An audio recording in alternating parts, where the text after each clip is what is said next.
নবম ও দশম শ্রেণীর মানবিক বিভাগের প্রিয় শিক্ষার্থীবৃন্দ, আশা করি তোমরা সকলে ভালো আছো। আজ তোমাদের ভূগোল ও পরিবেশ বিষয়ের দ্বিতীয় অধ্যায়ের পৃথিবীর আকার ও আকৃতি নিয়ে আলোচনা করব। আমরা প্রথমেই পৃথিবীর আকার আকৃতি সম্পর্কে ভূতত্ত্ববিজ্ঞানের যে মতামত সেটা নিয়ে একটু আলোচনা করব। প্রথমে দেখব, মহাকাশচারী ইউরি গ্যাগারিন 1961 সালের 12 এপ্রিল স্পুটনিক চড়ে পৃথিবীকে প্রদক্ষিণ সময় বুঝতে পারলেন পৃথিবী গোলাকার, তবে উত্তর দক্ষিণে কিছুটা চাপা। এছাড়া তার তোলা ছবি পৃথিবীতে যেটা আসছে সেটা গোলাকৃতি, তবে পূর্ব পশ্চিমে সামান্য স্ফীত, অর্থাৎ পৃথিবীর প্রকৃত আকৃতি হলো অনেকটা অভিগত গোলকের ন্যায়। এখন আমরা প্রিয় শিক্ষার্থীবৃন্দ, আমরা এখানে একটি ভূগোলকের ছবি ওখানে অঙ্কন করেছি। তোমরা সকলে একটু এটাকে লক্ষ্য করো। এটা একটা ভূগোলক, এটা আমরা জানবো। এই ভূগোলকের অর্থাৎ পৃথিবীর একটা ভূগোলক এখানে তৈরি করলাম। ছবিটা এখানে হোয়াইট বোর্ডে আমরা এখানে আঁকলাম।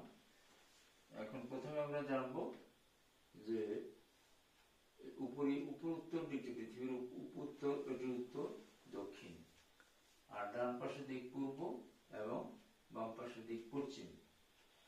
এখানে আমি অনেক কিছু লিখেছি, একটু খেয়াল করে লক্ষ্য করো যে এখানে প্রথম এই রেখাটা হচ্ছে নিরক্ষরেখা বা বিষুব রেখা, এটা হচ্ছে কর্কট ক্রান্তি রেখা, এটা হচ্ছে মকর ক্রান্তি রেখা, এটা হলো মেরুবৃত্ত 66 ডিগ্রি কোণ। আচ্ছা, আছে এখানে 90 ডিগ্রি, 90 উত্তর মেরু অর্থাৎ উত্তর মেরু বা সুমেরু, এটা হলো দক্ষিণ মেরু বা কুমেরু। এখানে পৃথিবীর পরিধি কত, পৃথিবীর নিরক্ষরেখা বরাবর ব্যাস কত এবং মেরু অঞ্চলের ব্যাস কত, মেরু অঞ্চলের পরিধি কত এবং নিরক্ষীয় অঞ্চলের পরিধি কত পৃথিবীর, সেটা সম্পর্কে আমরা এখানে বেশ কিছু তথ্য জানলাম। প্রথমে কিছু আমরা এখানে বলবো যে নিরক্ষরেখা বা বিষুব রেখা বলতে কি বুঝো, এবং কর্কট ক্রান্তি রেখা এবং মকর ক্রান্তি রেখা বলতে কি বুঝে, এইগুলি সংজ্ঞাগুলি একটু আলোচনা করব।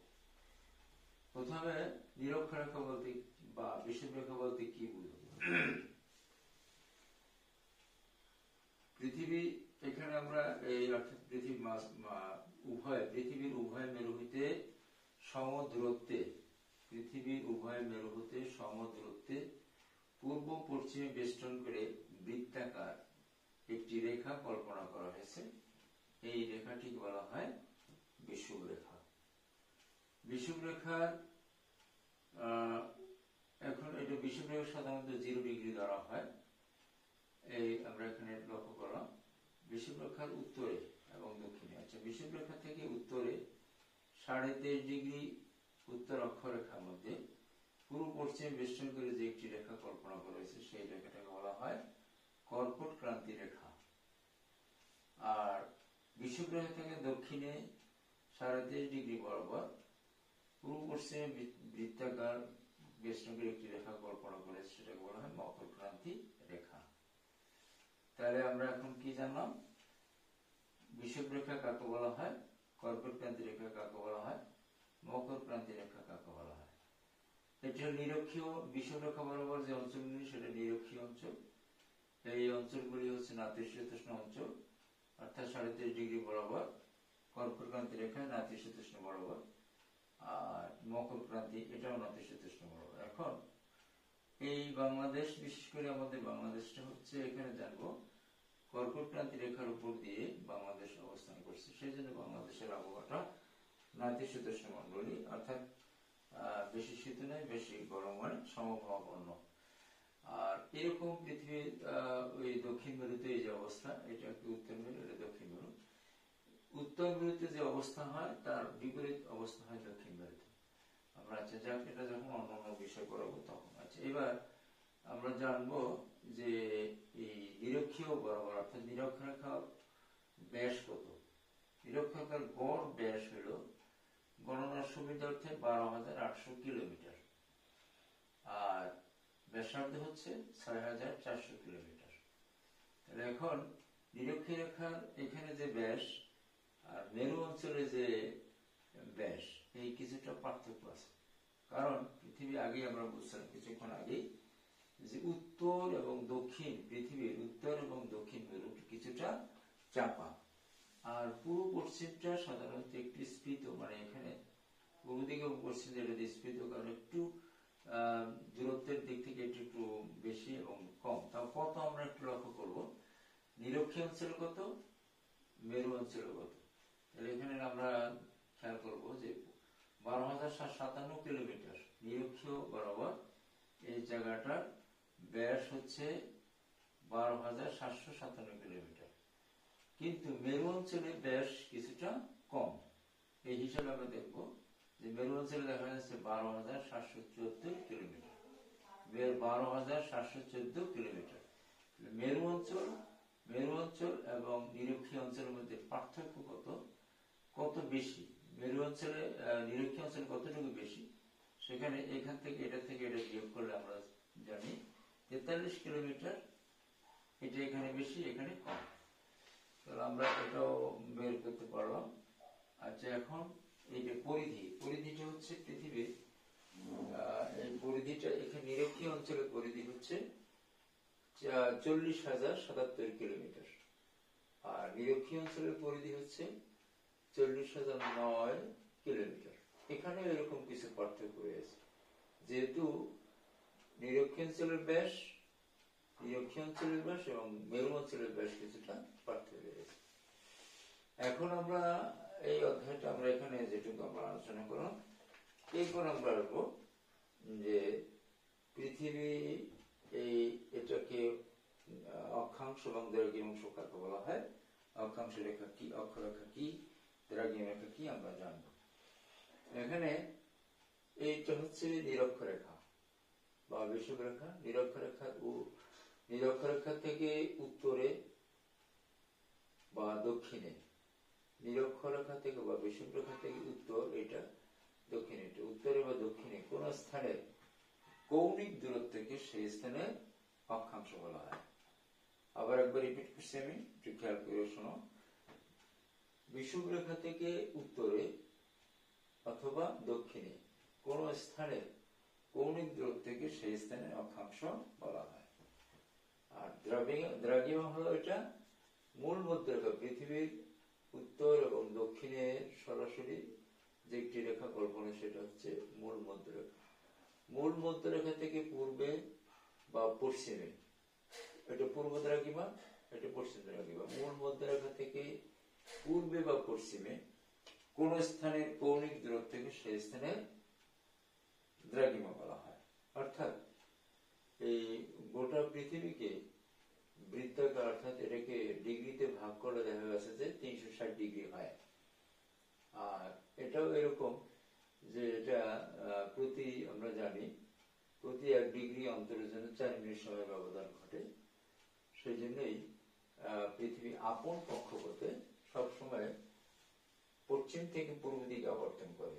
এক জায়গা পৃথিবী এক জায়গায় স্থির নয়, সার্বক্ষণিক ভাবে সে আবর্তন করে 24 ঘন্টায় পশ্চিম থেকে পূর্ব দিকে আবর্তন করে। তাহলে সূর্য এক জায়গায় স্থির, পৃথিবীটা আপন কক্ষপথে সে ঘুরবে, ঘুরতে ঘুরতে যে অংশের উপরে আলো পড়বে সেটা হলো দিন, যে অংশটা আলো তার বিপরীত অংশ রাত্র। আবার এটা ঘুরে পশ্চিম থেকে পূর্ব দিকে যখন এভাবে ঘুরতে থাকবে 12 ঘন্টা দিন 12 ঘন্টা রাত্র। এটা পৃথিবীর গতিতে আমরা পরবর্তী অধ্যায়ে আমরা আলোচনা করব। সেই রকমে এটা লক্ষ্য করা যাচ্ছে যে এই জন্যই সূর্য এক জায়গায় স্থির, কিন্তু পৃথিবী আপন কক্ষপথে ঘোরে। এই জন্য দেখা যাচ্ছে কোন সময় সূর্য দিকে পৃথিবী উত্তর মেরু হেলে থাকে, দক্ষিণ মেরু দূরে সরে যায়। আবার দেখা যাচ্ছে যে পৃথিবী আবর্তন ফলানোর সময় দক্ষিণ মেরু সূর্যের কাছে থাকে, উত্তর মেরু সূর্য থেকে দূরে সরে যায়। অর্থাৎ আবর্তন গতিতে দেখা যাচ্ছে যে কোন সময় উত্তর মেরুতে দিন বড়, আবার দক্ষিণ মেরুতে দিন ছোট। উত্তর মেরুতে যা অবস্থা তার বিপরীত অবস্থা হয় দক্ষিণ মেরুতে। অর্থাৎ এই ঋতুগত ভাবে এই পার্থক্য লক্ষ্য করা যায়। যাই হোক, এবার আমরা আসবো এখন আমরা অক্ষাংশ দ্রাঘিমাংশ আলোচনা করলাম, বা কাকে বলা হয়, এটা কেন হয়। এবার আমরা একটা জিনিস লক্ষ্য করব, সেটা হচ্ছে দ্রাঘিমা নির্ণয়ের পদ্ধতি এবং অক্ষাংশ নির্ণয়ের পদ্ধতি। তাহলে অক্ষাংশ নির্ণয় করতে গেলে দুইটি পদ্ধতিতে অক্ষাংশ নির্ণয় করা যায়। এক নম্বর হচ্ছে সেক্সটন যন্ত্রের সাহায্যে অক্ষাংশ নির্ণয় করা যায়, আর একটা হচ্ছে ধ্রুবতারার সাহায্যে অক্ষাংশ নির্ণয় করা যায়। অক্ষাংশ নির্ণয় করতে গেলে দুইটা যন্ত্র, একটা হলো সেক্সটন যন্ত্রের সাহায্যে করা যায়, আবার ধ্রুবতারার সাহায্যে অক্ষাংশ নির্ণয় করা যায়। আর দ্রাঘিমা নির্ণয় করার ক্ষেত্রে এটা স্থানীয় সময়ের পার্থক্যের মাধ্যমে সময় নিরূপণ করা যায়, আবার গ্রিনিচের সময়ের মাধ্যমে সময় নিরূপণ করা যায়। তাহলে এই দ্রাঘিমা নির্ণয়ের ক্ষেত্রে আমার এখানে কিছু কথা আছে, একটু খেয়াল করে শুনে। স্থানীয় সময়ের পার্থক্য হচ্ছে এই মূল মধ্যরেখা থেকে স্থানীয় সময়, অর্থাৎ এই গ্রিনিচ বলতে আমরা এই বুঝি লন্ডন উপশহরের সেই গ্রিনিচ মান মন্দিরের সেই জায়গা থেকে এখানে তারা ভূতত্ত্ববিদগণরা তারা এটা হিসাব করেছে যে এই পৃথিবীর ঠিক মধ্য বড়, অর্থাৎ এখান থেকেই ডান দিকে 180 ডিগ্রি ধরা হয়েছে এবং বাম দিকেও 180 ডিগ্রি ধরা হয়েছে, অর্থাৎ বৃত্তাকার পৃথিবীটা 360 ডিগ্রিতে ভাগ করা হয়েছে। তাহলে এখান থেকে গ্রিনিচ থেকে ডান দিকে 180 ডিগ্রি, বাম দিকে 180 ডিগ্রিতে ভাগ করা হয়েছে। তো সেই ক্ষেত্রে প্রতি 1 ডিগ্রির জন্য সময়ের পার্থক্য ঘটে 4 মিনিট, অর্থাৎ 360 ডিগ্রি, অর্থাৎ একবার পৃথিবী ঘুরে আসতে 24 ঘন্টা বা একদিন সময় লাগে। এটা একটা অঙ্কের মাধ্যমে আমরা জানতে পারি যে এখানে দেখা গেছে যে 4 মিনিটে যদি 1 ডিগ্রি পথ অতিক্রম করতে 4 মিনিট লাগে, তাহলে 360 ডিগ্রি পথ অতিক্রম কত সময় লাগবে? আমরা জানি 1 ডিগ্রি সময় পথ অতিক্রম করতে 4 মিনিট সময় লাগে, অতএব 360 ডিগ্রি পথ অতিক্রম করতে সময় লাগবে কত? তাহলে 360 রে আমরা যদি 4 দিয়ে গুণ করি তাহলে সেক্ষেত্রে কত আসবে? 4 0 0 4 6 24 2 4 3 12 13 14, তাহলে 1440 মিনিট। 1440 মিনিটে কত হয়? এটা যদি আমরা 60 দিয়ে ভাগ করি তাহলে 60 দিয়ে ভাগ করলে এই 0 কাটা গেল, আর এই 6 দিয়ে যদি 140 ভাগ করি তাহলে হয় 24, অর্থাৎ 24 ঘন্টায় আপন কক্ষপথ পশ্চিম থেকে পূর্ব দিকে একবার ঘুরে আসে। তাহলে একদিন 24 ঘন্টায় একদিন হয়। তাহলে এখন আমরা আগে বলছিলাম যে অংশের উপর সূর্যের আলো পড়ে সেই 12 ঘন্টা দিন, 12 ঘন্টা রাত, অর্থাৎ 360 ডিগ্রি পথ অতিক্রম করতে পৃথিবীর সময় লাগে 24 ঘন্টা বা একদিন। তাহলে সেক্ষেত্রে একদিনেই পৃথিবী আপন ঘুরে আসে। সূর্য এক জায়গা থেকে আলো দিতেই থাকে, তারা পৃথিবী ঘুরে, সেই জন্য দেখা যাচ্ছে পৃথিবীর সব সময় কোন জায়গা রাত্র, কোন জায়গা কোন সময় দিন, সব সময় এক জায়গায় দিন থাকে না, সব সময় এক জায়গায় রাত্র থাকে না, অর্থাৎ সময় ভাগ করে বিভিন্ন জায়গায় দিন থাকবেই, বিভিন্ন জায়গায় রাত্র থাকবেই। তাহলে আমরা এইভাবে হিসাব করে দেখা যাচ্ছে যে এইভাবে। তাহলে আমরা এখন কি আলোচনা করলাম যে সময়ের পার্থক্যটার কারণে যে দ্রাঘিমার পার্থক্যটা হয়ে যায় স্থানে, কোন একটি নির্দিষ্ট স্থানের যদি মনে করো এখানে দিন, এখানে মূল মধ্যরেখা, তো এখানে ধরলাম এই জায়গাটা দিন 12টা। এখন 12টা যদি হয় তাহলে এখন এই জায়গাটা থেকে যদি আমরা পূর্বে যদি আরো, অর্থাৎ 10 ডিগ্রি, এখান থেকে 0 ডিগ্রি থেকে শুরু হলো, ডান দিকে এই 10 ডিগ্রি আসলো, তো 10 ডিগ্রি আসলে তাহলে 10 ডিগ্রিতে কতটুকু সময় পার্থক্য ঘটবে সেটা নিরূপণ করার পদ্ধতি হলো, আমরা জানি যে 1 ডিগ্রির জন্য 4 মিনিট, তাহলে 10 ডিগ্রির জন্য এখানে 360 না হইয়া যদি 10 হয়, 1 ডিগ্রি 4 মিনিট, 10 ডিগ্রি হবে কত? 4 গুণ 10, তাহলে দেশকে 40 মিনিট।